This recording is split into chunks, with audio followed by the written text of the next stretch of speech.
If you step it through, what you've got to identify first are the apex questions. There's a series of apex questions. So one of them is, how does he get it manufactured? And there's really three ways. One is he manufactures it himself. Another one is he outsources it to someone else. Another third one might be he licenses it to somebody. There's only a small number of possibilities, and so you might as well model each of them. The next apex question is, how does he get it? How does he bring the thing to market? And there'll be a number of different possibilities for that. And so the process isn't that daunting. It's just identifying what are the critical apex questions. The apex questions are those where the answer to that question has a whole series of knock-on effects. And so you kind of end up tracing this logic tree, starting from the idea of how you manufacture the business all the way through to how to get it to market.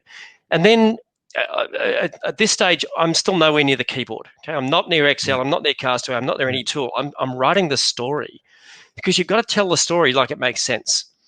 Okay, so scenario number one is I'm going to manufacture this stuff myself. I'm going to employ my own onshore sales team.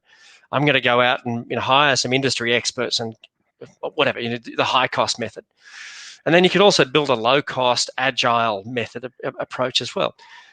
The point of it is the forecast is just the outcome of this amazing business planning process. And that's always what we'd recommend. It's not just about slapping numbers on a page at all. I guess in any of those scenarios, it's what problem am I solving for who, and how am I going to make money out of it? Yeah. Done well, it teaches, you learn a lot about the business as you go. Okay, you get to, it is that point of introspection in the business.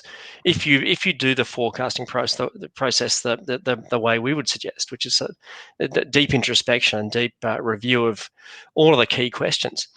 Because the beautiful thing is, then you've got the set of numbers you've got are actually they're just